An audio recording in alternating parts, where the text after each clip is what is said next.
unfortunate game for our team.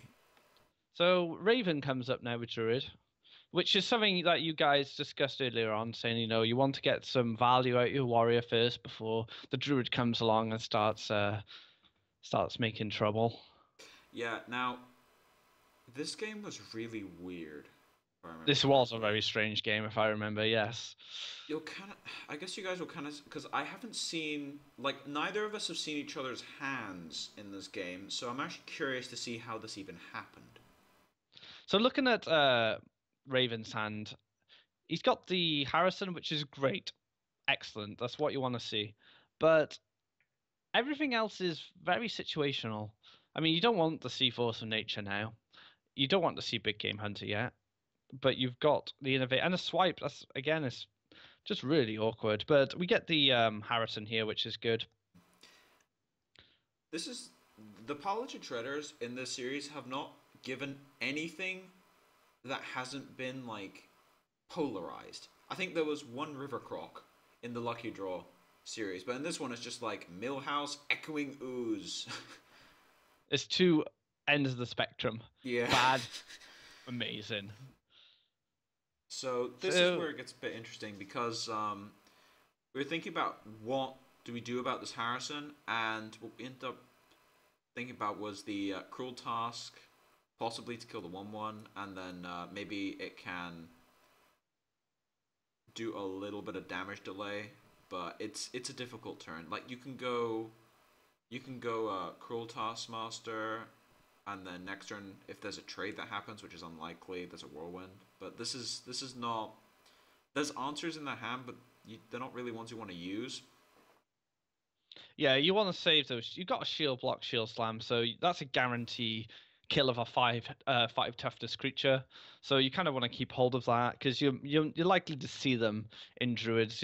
Druids are infamous for running say yetis, and I've seen yetis become a bit more popular recently in the mid range druids and the fast druids just because they just want those guaranteed 4 drops. Now we So were here thinking Keeper would have been really awkward here, but the swipe was unexpected. we were in a situation we would have. I guess we kind of thought, if I remember rightly, that if you had execute, you would have used it. So we kind of had to get rid of that guy just to protect the Harrison because if you look at our hand, all the cards in Alex's hand are kind of responsive. They react to what you play, and if you look at your hand, you have It's nothing that it can exactly the respond to. same thing, yeah. Yeah. So it's like two hands of responsive cards with none of you playing anything to kind of activate them. Going for the shield slam over the execute there was simply because this may be the last time there's going to be a lot of armor sitting around. So went for that instead. But then there's a So Black you Knight. you see the naked Black Knight. Alex was in a situation At this where point, we were just you thinking, need board. okay. Well, the what we took from this was two things. The first thing was that Han had a bunch of situational cards, and the other thing was that this is a double combo super aggressive druid because even if you didn't have anything to play, a ramp druid would simply not play a Black Knight out against warrior. Exactly. So the other thing we started doing here, which I do want to bring up since it is relevant and not enough people do it, we started noticing how the cards were moving, and there had been 3 cards in Raven's hand which hadn't moved in about 4 turns, and this trend continued when it went up to 4 cards, I think, at some point. So it's always keep an eye on your opponent's hand because it does give you a lot more information than you think.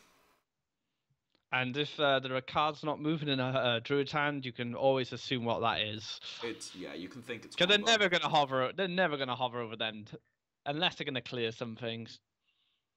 Which is also something if you're like if you have I have seen people exploit that though, like in tournaments where they play against people who they know do that. They actually just hover over cards and then don't even planning on using. So there's a lot of mind games that go into tournaments. The shield slam seems pretty appropriate here. Well, looking at Raven's hand, Shield Slam in this would be huge for you. Yeah, there's I mean, like you've still got the Execute and the Whirlwind. I mean, you've got options. Like I said, your hand is still reactive with the Crush, Execute, Owl.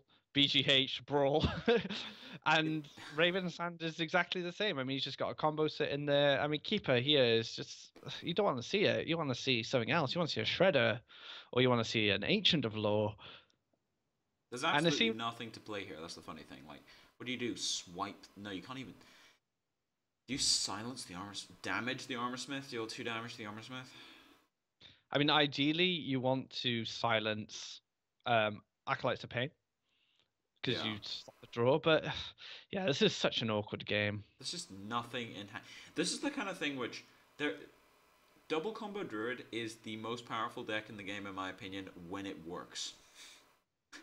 But then Well, that sometimes and you Mech get Mage. this hand. And then you realize, yeah, a lot of the cards that make this deck very powerful are only very, very strong in certain parts of the game. So the Keeper comes out, dropping the silence. I think we just need a minion on the board here. If you remove it with something, it's not too bad for Raven because you're wasting removal. Ah, there's the Acolyte of Pain I was talking about. Yeah, Yeah. so but yeah, you had no choice at this point. You just had to. At this point, we started noticing, by the way, that it had been 4 turns since any of the cards to the left of Savage Roar had moved. So you're just thinking. So at this stage of the game, we actually started thinking about the elusive double combo being Force of Nature, Savage Roar, Innervate, Savage Roar. Okay, yeah. We were starting to play around that because I was just thinking, hang on a second. Besides Wild, there could be like Wild Growth, Innervate, and then Combo, and maybe Big Game Hunter being the only cards that stick around. I mean, there was a Swipe as well, but those were the unknowns we were thinking about. The Yeti was an interesting one. It was kind of weird seeing a Yeti again. What are your thoughts on putting the Yeti in this kind of deck? This is something Blackout was talking to us about the importance of turn 4 for druids and having that 4-drop. So I think it was his assembly list that started running Yetis and Shredders just to guarantee that board presence from the 4-drops. Because turn 4 is quite important, I think, for druids getting that Yeti or getting something out. You want something big, and it's a good innovate coin. It's Um, yeah, turn 1 Yeti target. is basically a Hearthstone meme. I Like think Yeti's pretty decent at the moment. I mean, Fast Druid's probably fallen off a bit more since Mech Mage has become so powerful. this Crush. But yeah, so we've seen the crush last game, so we were to expect it. Kind of. Crush has one of the best kill animations of any removal spell in the game, by the way. It literally bashes the portrait into the ground. And again, your hand still is reactive. And there's the double combo. Now, something else we noticed was, top deck and play immediately. So at this point we were thinking, okay, we know exactly what the composition of that hand is right now. It was some combination of Force of Nature, Savage Roars, and like Innervates. Because Innervate falls off quite heavily at this stage of the game. Yes, that's true. It's the tempo swing, isn't it? In the early game that you want it for. And then this is the clear. And 22 life, so keep armoring up. So at this point, we were thinking we just need to win this game. We needed to set up the double combo. We pretty much had no choice. And a Kane is a good card to see off the top there because it just has a lot of board presence. But you have an owl. See, you respond. It was again still a very responsive. It was kind a of very like responsive hand. game. I mean, yeah, but I guess you guys can see what I meant by this was a weird game. It was just. It's the slowest fast druid I've ever seen. Yeah, and the most responsive control warrior ever. Like, think about it, there haven't been any win condition level threats drawn by turn, what are we on, like 11 at this point? So we see Dr. Boom. Now, at this point, we were thinking we can keep armoring up, but getting a bit light on removal, so kind of have to skip an armor up here. Oh, there's the super elusive 23 damage combo.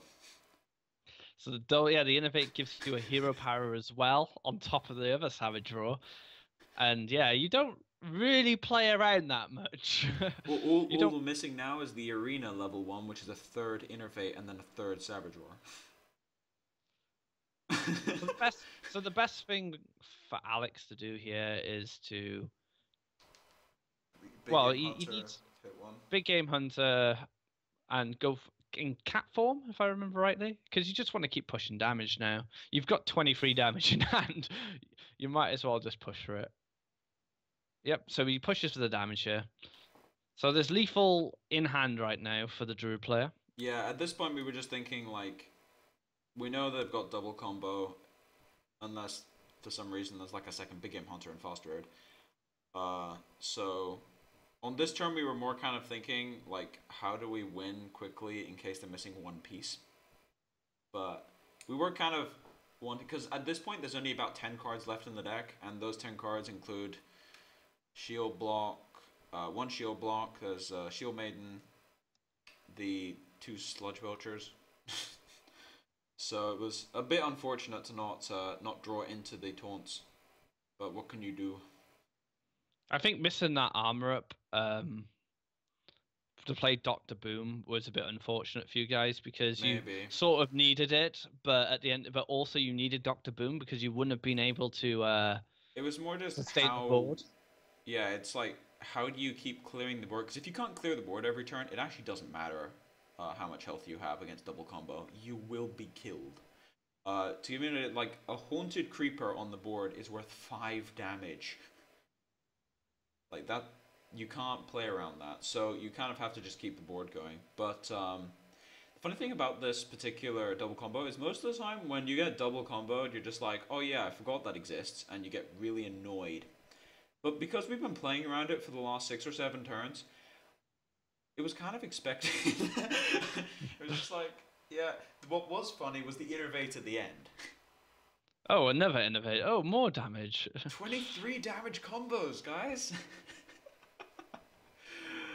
And that's fair. That's fine. Don't nerf that. That's fine. Well, it's the only Nerf of, Undertale